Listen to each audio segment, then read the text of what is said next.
Hello and welcome to today's podcast where we will be differentiating and deciding whether the Olympics is a local or global media event. Now, obviously, at first glance, anyone would think the Olympics is a global event. With all the countries involved, with all the nationalised television, anyone would think it's global. But when it comes to consumption of coverage and personal interest, there is a big argument for the fact that it could be local. First of all, we need to dissect the difference between local and global media. Local is solely surrounded by the interest of national viewership. We could almost say patriots in a way that the audience only want to consume anything that evolves around their identity and nationality. For example, the Olympics local media would singularly focus providing coverage of British success. And when regarding Britain, we're talking about the BBC.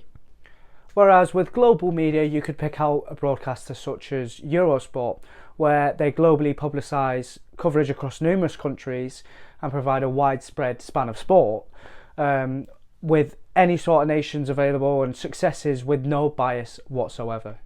When it comes to the Olympic Games, for us Brits, we associate the coverage with the BBC, who have the majority of the rights to the Olympics.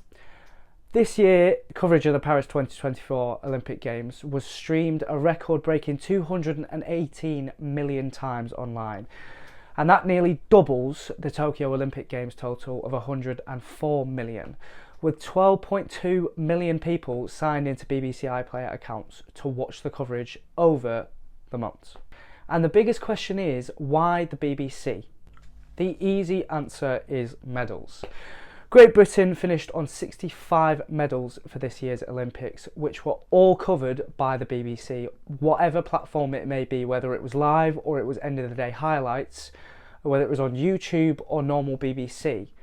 They were all covered by that broadcaster. The data sets show the viewership increased on all platforms when a medal was mentioned as a headline rather than a specific story. And a good example of this would be Keely Hodgkinson's success in the 800 metres this year, winning gold. The BBC published a story where it received 113,724 views. Whereas the BBC also published a compilation of Andy Murray's best moments at the Paris Olympics 2024. And that only attracted 7,236 views. Now the biggest question is why? Because nationally, tennis is a much bigger sport than athletics, and Andy Murray is much more well known than Keely. So why is it that the success and victory of Keely's story attracted more than Andy Murray's story? And it's as simple as that, it's the medals. Another reason why someone could identify the Olympics as a local event would be the domination of American viewership on their own platform. So Britain have the BBC, America have ESPN. It's the exact same concept, but just different broadcastings.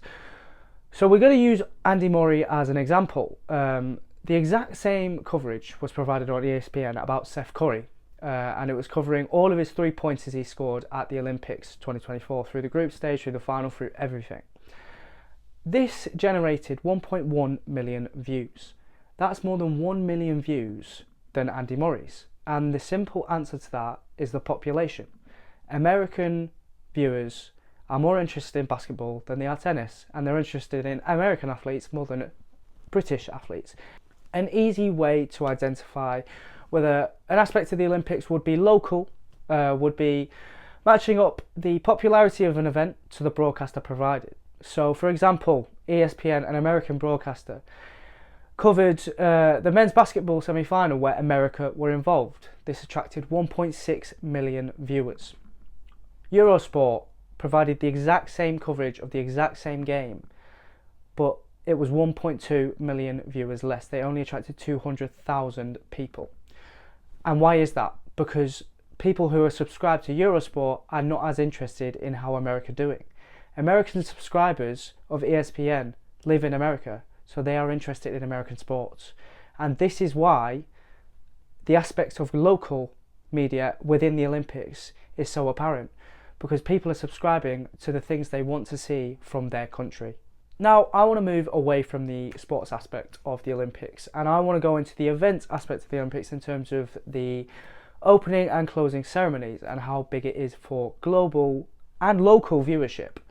And I want to specifically talk about how Andressa Font mentions how, as a spectacle, the ceremonies, they celebrate the culture of the country that organises the games. And we can take London 2012 as a perfect example. How it celebrated the Industrial Revolution, it celebrated everything and the history about Britain. And as far as I'm concerned, I can't clarify anything else apart from what Andressa's just said there as it not being local. Now, yes, it does focus on local aspects of the Olympics and the media, in the fact that it's focusing on the country that's organised this Olympics. But it is easily identifiable to the naked eye that the viewership is substantially different when it comes to the ceremonies and the special performances by celebrities than the actual games itself. And a prime example of that would be this year. Celine Dion performed at the opening ceremony for the first time in 4 years, and they've done that on purpose because it's a very individual spectacle where it's quite rare she hasn't performed in 4 years, and that attracted 2.5 million viewers. And there's no surprise in that, because in an event like an opening ceremony you need a massive celebrity, and who else than Celine Dion?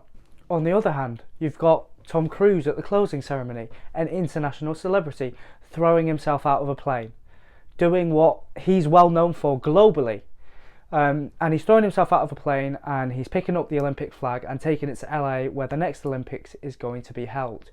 Now, this is no coincidence that an outrageous action like that has been included in the closing ceremony, because it's going to attract viewership. It's going to attract global viewership for that instance. An example of this year would be where the whole global stage is watching this one event, would be the Turkish sensation of Yusuf Dikeç this year. And he was taking part in the pistol shooting competition this year in the Olympics, and it was the way he was shooting and the casual manner of which he was holding the gun which attracted so much viewership. He wasn't just simply holding the gun, he was holding the gun in one hand with the other hand in his pocket whilst having no protective gear on. Obviously an abnormal occurrence. Yusuf was a global sensation with 6.5 million views on Eurosport.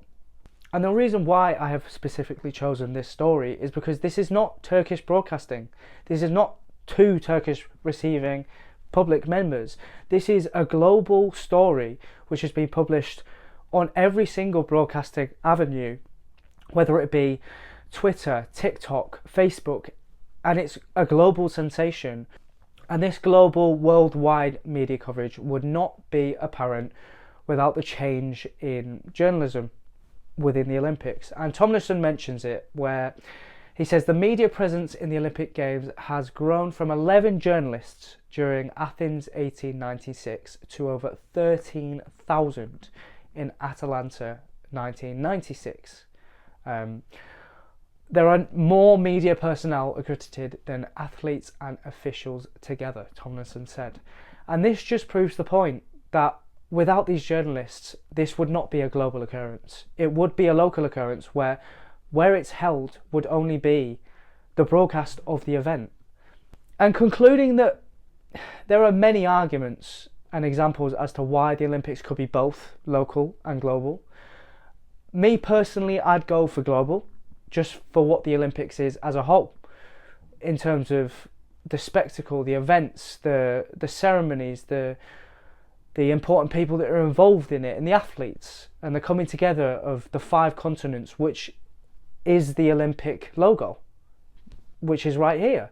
It's the 5 continents that come together to create one whole games. And for that reason, I believe it's globally. But you guys might have a different idea.